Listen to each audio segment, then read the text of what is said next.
Evangelho de João, capítulo 13, nós vamos ter o nosso momento de ceia no final deste culto. No encerramento do culto nós vamos cear, um momento especial de ceia. Mas eu queria convidar você e comigo ler esse texto de João, Evangelho de João, capítulo 13, a partir do versículo 1 até o versículo 35. Queria que você acompanhasse essa leitura agora, em nome de Jesus, ok? Tem pessoas participando de outras formas aqui nas redes sociais com a gente, ok? Participando junto. A gente tem usado esse instrumento, né? Enquanto muitos usam esses instrumentos para coisas ruins, nós estamos usando esse instrumento da internet para anunciar o Evangelho do Reino de Deus, fazer esse Evangelho chegar a muitas vidas e dizer que há solução, que há esperança, e nós somos esses proclamadores. Amém? E nós queremos tirar algumas lições hoje sobre a ceia do Senhor, algumas coisas que o Senhor traz para nós em relação à ceia. Eu quero que você acompanhe comigo agora essa leitura, porque não vai ser uma leitura pequena. Se você está aí com sua Bíblia ou com o seu celular, acesse agora aí, abra o texto, né, se for possível colocar na TV para acompanhar aí na NVI, Evangelho de João capítulo 13. Amém? Se você não pode, só acompanhar então na TV, vai te ajudar bastante. Se você está aí com a gente de forma online, você pode abrir sua Bíblia no Evangelho de João, capítulo 13. Vamos lá? Vamos ler então? Vamos ao texto? Todo mundo está ligado aí? Vamos lá, fique ligado. Um pouco antes da festa da Páscoa, sabendo Jesus que havia chegado o tempo em que deixaria este mundo e iria para o Pai, tendo amado os seus que estavam no mundo, amou-os até o fim. Olha só, queridos. Estava sendo servido o jantar, e o diabo já havia induzido Judas Iscariotes, filho de Simão. Você está prestando atenção na leitura? Porque se você não prestar atenção na leitura, você fica viajando aí, querido. Você vai pensar em milhões de coisas aí, sua mente vai para longe, e agora a sua mente precisa ir lá no momento da ceia do Senhor, ok? Lá com Jesus, quando Jesus tem esse momento aí. Então preste muita atenção. Estava sendo servido o jantar e o diabo já havia induzido Judas Iscariotes, filho de Simão, a trair Jesus.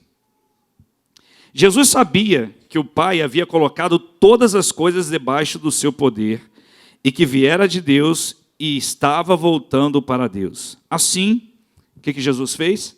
Levantou-se da mesa, tirou sua capa e colocou uma toalha em volta da cintura. Depois disso, você vai imaginando a cena, ok? Depois disso, derramou água numa bacia,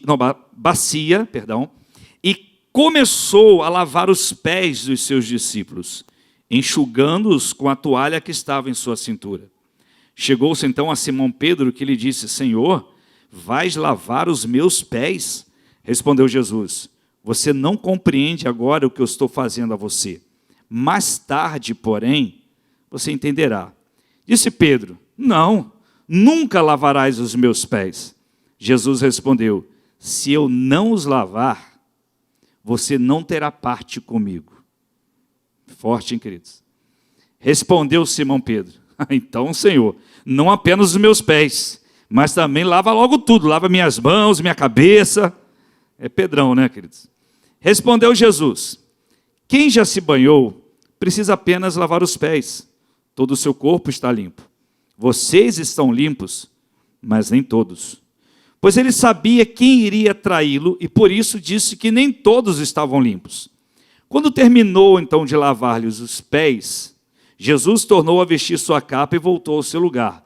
Você percebe que Jesus já sabia que Judas iria traí-lo e ele também lavou os pés de quem? De Judas, ok? Importante você entender isso. Então lhes perguntou: vocês entendem o que fiz a vocês? Vocês me chamam mestre e senhor. Estão certos e com razão, pois eu sou mestre e senhor. Pois bem, se eu sendo senhor e mestre de vocês, lavei os seus pés, vocês também devem lavar os pés uns dos outros. Eu dei o exemplo para que vocês façam como lhes fiz. Digo verdadeiramente que nenhum escravo é maior do que o seu senhor, como também nenhum mensageiro é maior do que aquele que o enviou. Agora que vocês sabem essas coisas, aí Jesus continua, felizes serão se as o quê? Praticarem, não é só ouvir. Felizes vocês serão se as praticarem. Não estou me referindo a todos vocês. Conheço os que escolhi. Mas isso acontece para que se cumpra a Escritura. Aquele que partilhava do meu pão voltou-se contra mim. Estou dizendo isso antes que aconteça, a fim de que, quando acontecer, vocês creiam que eu sou. Aí você percebe que eu sou está em letra maiúscula aí, ok? Eu sou. Eu garanto, quem receber aquele que eu enviar, estará me recebendo. E quem me recebe, recebe aquele que me enviou. Depois de dizer isso, Jesus perturbou-se em espírito e declarou, digo que certamente um de vocês me trairá. Seus discípulos então olharam uns para os outros, né, sem saber a quem ele se referia. Um deles, aí vem João, né? O discípulo a quem Jesus amava, estava reclinado ao lado dele. Simão Pedro então fez sinais para esse discípulo, como a dizer, pergunta aí a ele, quem que ele está dizendo, de quem que é que vai trair? Que é isso? Quem é que vai fazer isso? Inclinando-se esse discípulo para Jesus, foi lá no ouvido de Jesus, Senhor, conta para a gente aí. Sempre tem um querendo saber, né, querido? Sempre tem um que não aguenta. Senhor, quem é? Aí Jesus, tá bom. Aquele a quem eu der este pedaço de pão molhado no prato. Então, molhando o pedaço de pão, deu a Judas Iscariotes, filho de Simão. Eu estava pesquisando hoje o significado desse molhando o pedaço de pão, entregando, e eu encontrei uma série de significados, alguns com sentido, outros sem sentido nenhum, mas um dos sentidos que eu achei interessante é que era um costume da época fazer isso, molhar o pão, geralmente num vinagre ou um tempero, alguma coisa, um molho especial, cebola pix ou gergelim, aquele molho especial, e dar à pessoa. E aquele ato simbolizava que ela tinha uma simpatia muito grande, uma amizade muito grande com a pessoa, tinha consideração muito grande pela pessoa. Aí você vê Jesus, diante do seu traidor, pegando o pão, molhando, e toma aqui, ó. Eu tenho muita consideração por você. Isso é forte, irmãos. Então logo Judas comeu o pão, irmão, Satanás entrou nele. Aí Jesus fala, o que você está para fazer, faça depressa, disse-lhe Jesus. Mas ninguém à mesa entendeu por que Jesus lhe disse isso, visto que Judas era o encarregado do dinheiro, ora essa. O encarregado do dinheiro é a pessoa de maior confiança, né? Alguns pensaram que Jesus estava lhe dizendo que comprasse o necessário para a festa ou que desse aquele dinheiro aos pobres, algo aos pobres. Assim que comeu o pão, Judas fez o quê? Saiu. E era noite. Depois que Judas saiu, Jesus disse, agora o Filho do Homem é glorificado e Deus é glorificado nele. Se Deus é glorificado nele, Deus também glorificará o Filho nele mesmo e o glorificará em breve. Meus filhinhos, vou estar com vocês apenas mais um pouco. Vocês procurarão por mim e, como eu disse aos judeus, agora digo a vocês, para onde eu vou, vocês não podem ir. Agora, um novo mandamento dou a vocês. Amem-se uns aos outros, como eu os amei. Vocês devem amar-se uns aos outros. Com isso todos saberão que vocês são meus discípulos, se vocês se amarem uns aos outros. Eu acho que se nós apenas lêssemos esse texto, a gente podia orar agora e ir para casa, porque a reflexão que você faz no momento da leitura, aquela imagem que vem à sua mente, né? Aquilo que vem à sua mente, toda essa história, aqueles fatos que estão acontecendo ali, Jesus pegando aquele pão, molhando naquele líquido, entregando a Judas, e dizendo, eu tenho consideração por você. tudo isso, nós encontramos uma série de lições que Jesus traz para nós no momento que ele estava ceando com seus discípulos. Há um texto na palavra de Deus que diz: quero trazer à memória aquilo que me dá o quê? Esperança. É interessante porque esse texto, esse que eu acabei de citar agora, sempre vai ser uma realidade para a gente.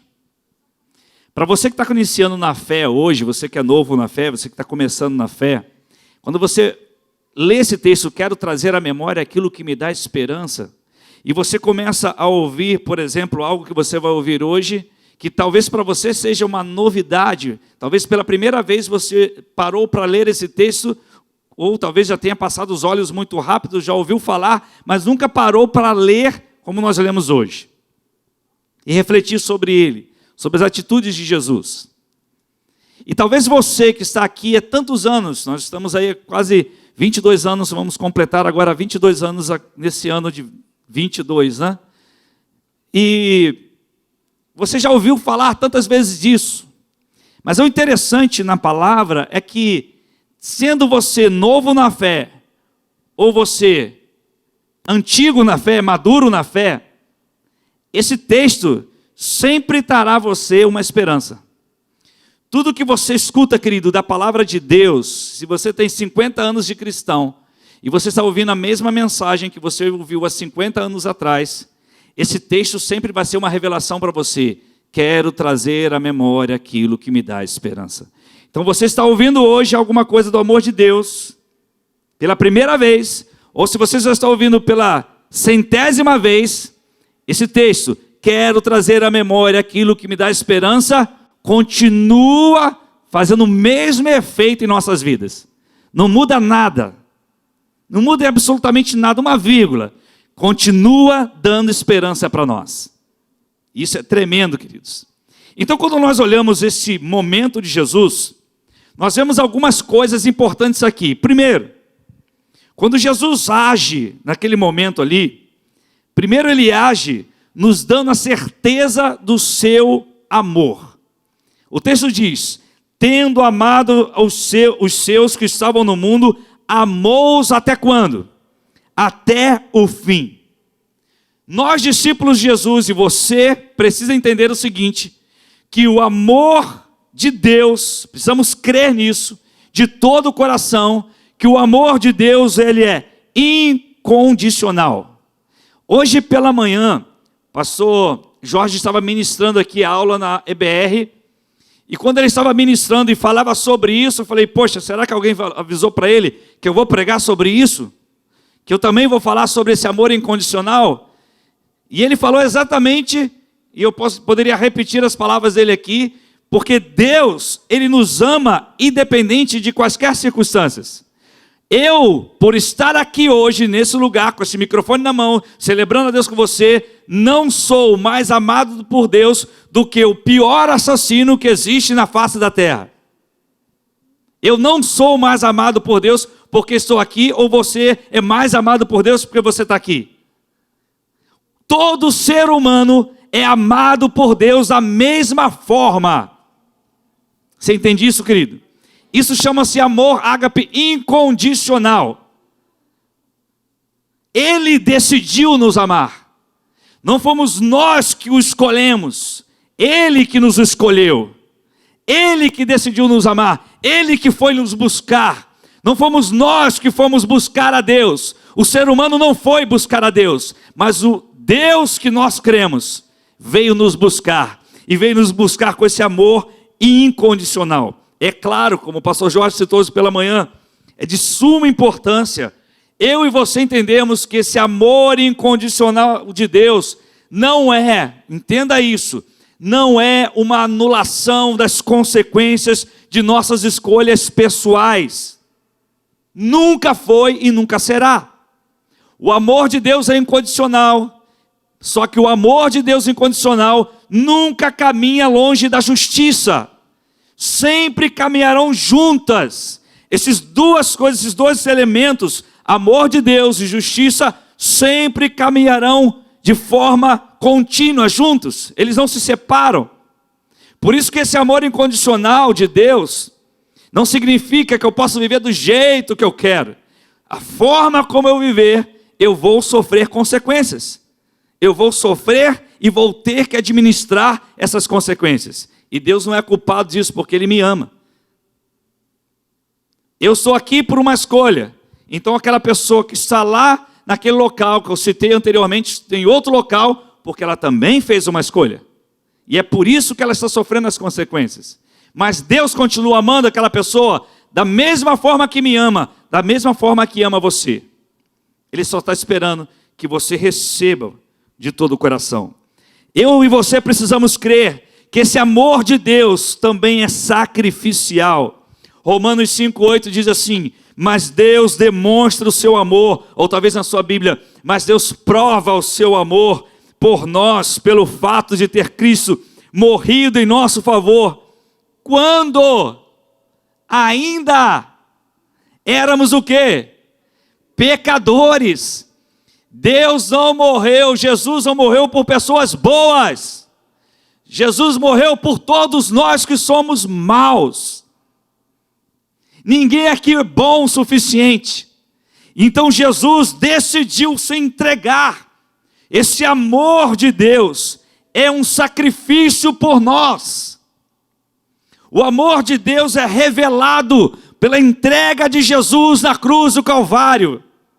Quando você e eu participarmos do pão e do suco de uva, é justamente para nós lembrarmos que houve um sacrifício de vida, de morte, de entrega total. E não foi um pedido nosso, não foi um clamor nosso, foi uma decisão de Jesus. Foi sacrificial. Ele se entregou por Ele mesmo. Não foram os romanos, não foram os judeus. Ele decidiu se entregar por mim e por você. Aleluia. Eu e você precisamos entender que esse amor de Deus tem um propósito. Desde o princípio, queridos, Deus resolveu te amar. Desde sempre Deus te ama. Desde sempre Ele resolveu te amar. Ele decidiu: eu vou te amar. Eu não quero que só me ame, mas eu vou te amar a si mesmo.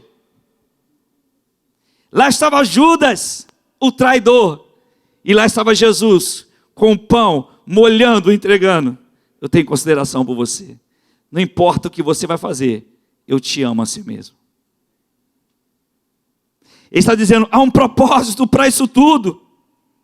João 3,16 é claro: porque Deus amou o mundo de tal maneira que deu o seu Filho unigênito, para que todo aquele que nele crê, não pereça, não morra, mas tenha o quê? A vida eterna. Aleluia. E a certeza desse amor nos dá segurança. Nós estamos seguros nesse amor de Jesus. Quando os discípulos ouviram tudo aquilo que estava acontecendo, quando eles viram Jesus falando tudo aquilo, eles sabiam, eles precisavam de Jesus. Eles precisavam ter a certeza que Jesus continuaria amando cada um deles. E Jesus disse: eu vou amar vocês e vou amar até o fim. Eu vou amar vocês para sempre. Eu vou dar minha vida para vocês. Vocês não estão entendendo o que eu estou fazendo agora. Vocês não estão... Pedro, você não está entendendo. Por que eu estou lavando os pés de vocês? Mas lá na frente você vai entender. E isso vai te dar segurança. Esse amor de Deus me dá segurança para viver nessa terra. Eu sei que Deus me ama. Independente de quaisquer coisas, eu sei que Deus me ama. Pastor, quero trazer à memória aquilo que me dá esperança.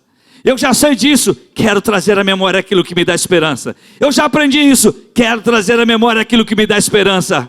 Eu já aprendi isso desde pequeno, quero trazer à memória aquilo que me dá esperança. E nós vamos repetir isso até Jesus voltar.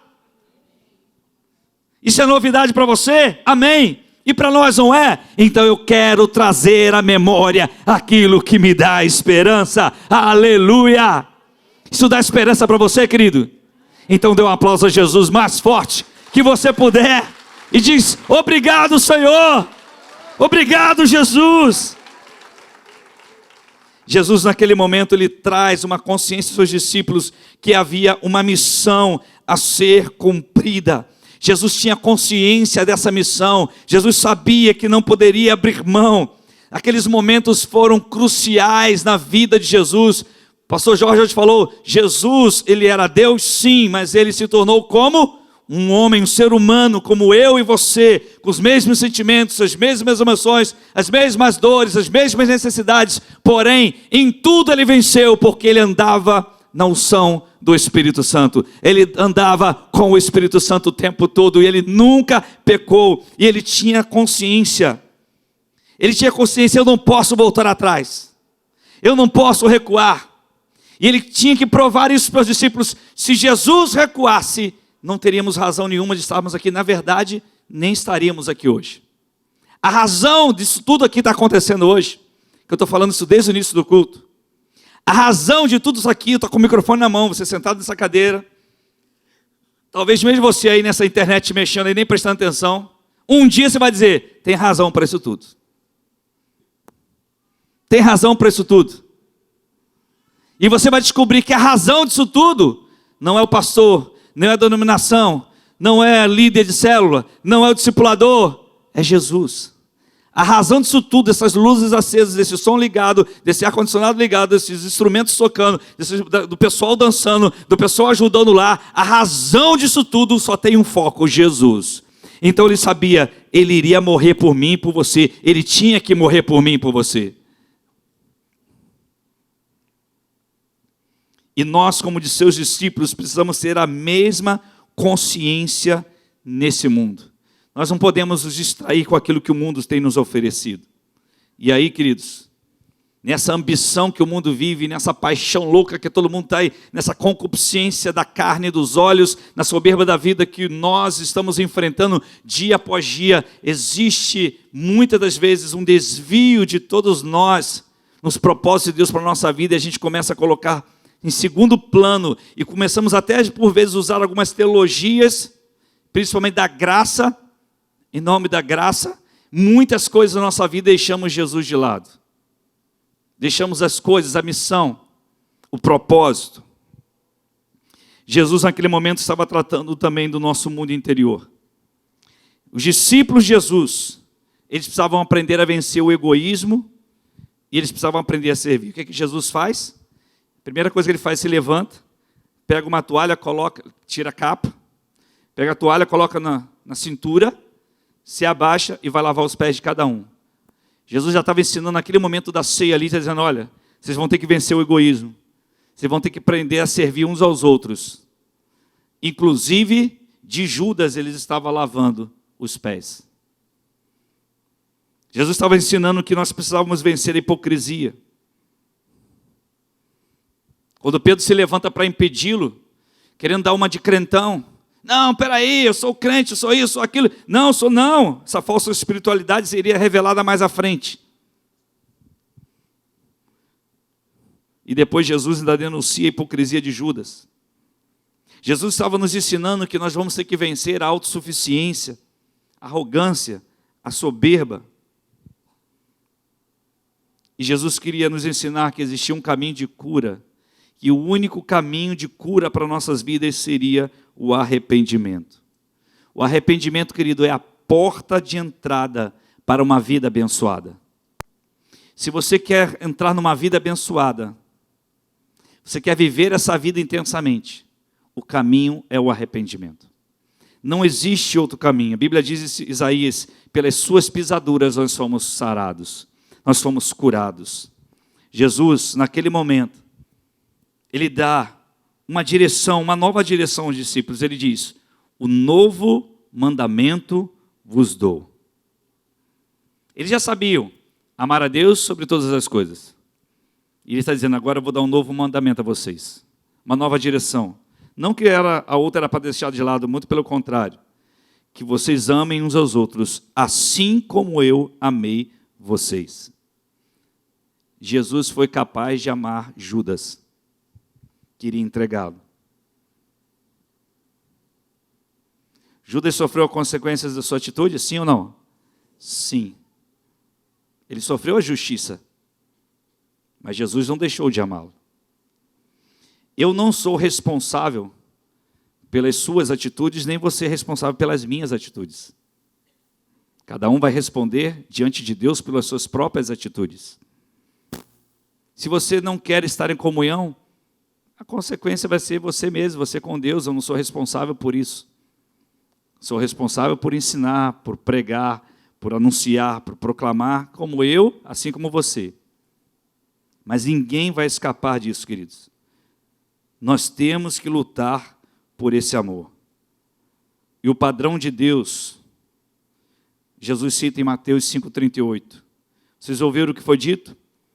Olho por olho, dente por dente. Eu, porém, vos digo, mas a qualquer que te ferir na face direita, volta-lhe também a outra. E nós devemos compreender que agora nós pertencemos a uma nova ordem. Que é isso, pastor? Nova ordem mundial? A nossa nova ordem é o amor. Quando Jesus veio a este mundo, Jesus deixou todo mundo louco, queridos. Deixou os discípulos, porque para os discípulos compreenderem não foi tão fácil quanto parece não, tá? Na verdade foi muito difícil eles entenderem o que Jesus estava fazendo. Porque parece fácil quando a gente lê a Bíblia e fala, moleza, era só amar. É só amar. Aí Jesus estava mandando ele amar os romanos, que os escravizava, que os humilhavam, cobrava os impostos, arrancava quase o couro deles todos, dinheiro todo que tinha. E Jesus disse, olha, se bater na face, dá outra. Caminha mais uma milha. E Jesus deixou todo mundo louco, queridos. Espera aí, não é para a gente pegar a espada e sair matando todo mundo e a gente conquistar esse reino e estabelecer um novo reino nessa terra? Sim, o novo reino chegou. Esse novo reino está sendo estabelecido agora. E nesse novo reino o padrão é o amor. E aí foi loucura para todos, queridos. E continua sendo loucura até hoje. Até para nós é loucura, queridos, por vezes. Você pegaria o pedaço de pão, molharia, sabendo que tem um Judas ali sentado com você? E, caramba, esse cara vai me trair agora, vai me levar à morte.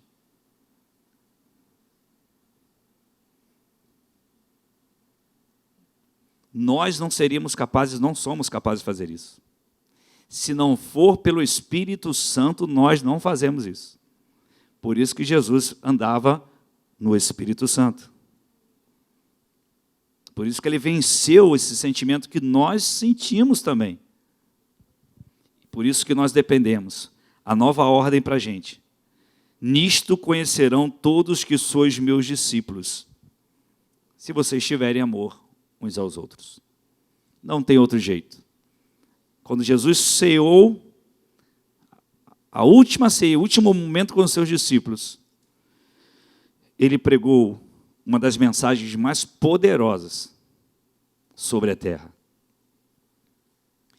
E é interessante quando a gente fala de amor, parece uma coisa muito frágil. Quando a gente olha a palavra amor e pensa em amor, a gente pensa em fragilidade.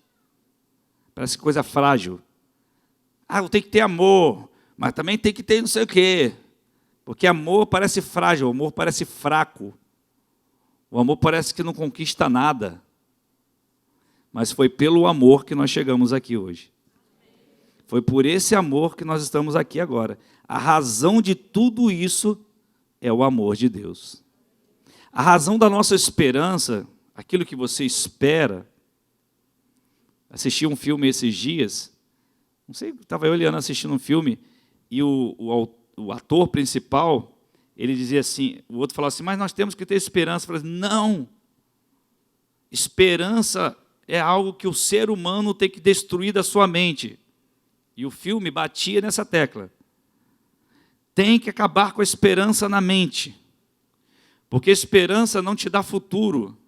E ele foi ensinando de forma filosófica, vamos dizer assim, no filme, e o filme de ação, aquela coisa toda, mas por detrás dele você percebia a ideia que ele estava passando.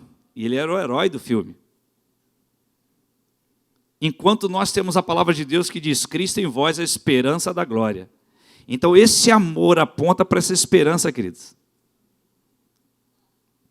Nós estamos aguardando a volta dele. Ele disse: eu vou, para onde eu vou vocês não podem ir, mas eu não vou deixar vocês sozinhos. O outro, o Consolador, o outro ali, a palavra no grego é o quê? A mesma essência. É a mesma essência dele. A palavra outro ali no grego é a mesma essência. Não é um outro que é uma outra pessoa diferente dele, não. É ele mesmo, a mesma essência dele. Eu estarei com vocês todos os dias, até a consumação dos séculos. O Consolador, eu mesmo, eu estarei com vocês. A essência, a minha essência estará com vocês pelo Espírito Santo. Como prova do amor, eu não deixarei vocês órfãos, eu não deixarei vocês sozinhos. Eu vou e vocês não podem, mas um dia eu volto. E eu volto para buscar vocês. Quando será, não sabemos. Mas isso tudo aponta, é o amor de Jesus. É o amor que é a razão de nós estarmos aqui. E é o amor que é a nova ordem que temos que viver. Nisto conhecerão todos que vocês são meus discípulos, se tiverdes amor uns aos outros. O amor, se formos nos aprofundar aqui, não é passar a mão na cabeça dos outros não, tá, queridos? Ah, tadinho. Ah, coitadinho. Amor não é só isso não, queridos. Amor também é dizer para a pessoa: agora você vai sofrer as consequências das suas atitudes, ok? Se prepare. Se prepare para as consequências. Só o amor de Deus que pode nos alcançar como nos alcançou. Vamos agradecer a Jesus por isso. A razão de tudo isso é o amor dele. O que você quiser fazer, você pode fazer projeto herança, recomeçar, ministério de visitação lá, cá, ir na casa de fulano ajudar, abençoar, tudo isso é bom. Tudo isso é bom. Mas a fonte de tudo isso, queridos, a razão de tudo isso, nunca se esqueça, é Jesus. É Jesus, porque por Ele, por meio dEle e para Ele são todas as coisas. Glória, pois, a Ele eternamente. A razão da igreja existir, a razão de você se alimentar, a razão de você ter onde morar, a razão de você ter fé, Ele é o autor da fé, autor e consumador da fé. A razão de você ter uma esperança, algo que você espera, uma viva esperança, é Cristo em vós, a esperança da glória. Aponta para Ele. A ceia aponta para Ele. Porém, o amor entre nós aponta que somos seus discípulos. É a revelação máxima que somos seus discípulos. É aquilo que vivemos entre nós que revela esse amor de Deus. Espírito Santo, quero trazer à memória aquilo que me dá esperança. O seu amor nos constrange. Quando lemos o que nós lemos hoje aqui, o Evangelho de João, naquele momento, nós ficamos envergonhados. O que o Senhor fez, Jesus, naquele momento, entendendo quem Tu és,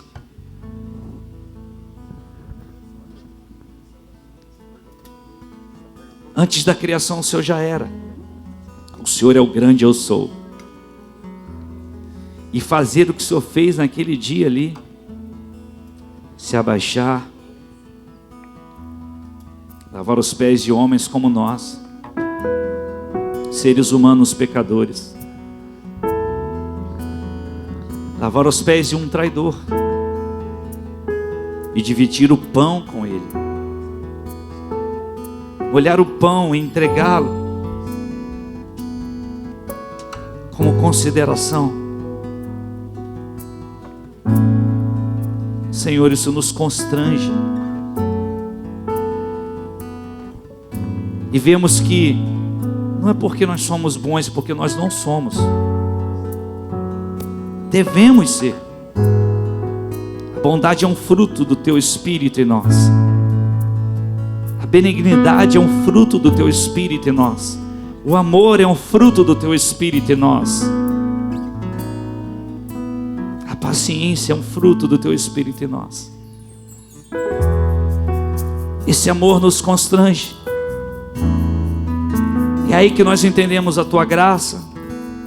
Tentamos entender as Tuas misericórdias. Porque o que fizemos talvez essa semana, os atos que cometemos ou deixamos de fazer, já nos tiraria desse momento aqui agora. Quando deixamos o Senhor em segundo plano, quando escolhemos a nossa carne, quando não respeitamos os nossos irmãos, quando não estendemos a mão ao necessitado, quando sequer nos lembramos de trazer 1 quilo de alimento para alguém que precisa. E a gente fica a semana toda numa agitação, numa correria tremenda para sustentar a nossa vida, nossa casa, nossa família. E o Senhor se entregou por nós. Isso nos constrange, Senhor. E reconhecemos e nos humilhamos diante do Senhor. E ao participarmos da ceia agora, Deus, vamos fazer só porque a Tua graça nos alcançou. E vamos nos lembrar de que o Seu corpo foi para a cruz porque o Senhor escolheu ir. O Senhor decidiu subir aquela cruz. Aquele sangue foi derramado por nós, por amor a nós. Esse amor é a razão de tudo isso aqui. Por isso, Jesus, primeiro nos perdoe. Segundo, nos ensina, Espírito Santo, como devemos amar uns aos outros. Como viver esse amor e essa justiça. Como viver essa relação.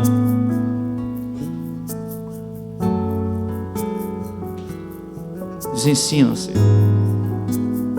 E nos faz caminhar no propósito, no sacrifício, que por vezes temos que cumprir sim, e entender a missão. Temos que pagar um preço também. Não para a nossa salvação, porque o Senhor já pagou. Já somos salvos pelo Senhor. Nós queremos viver esse amor.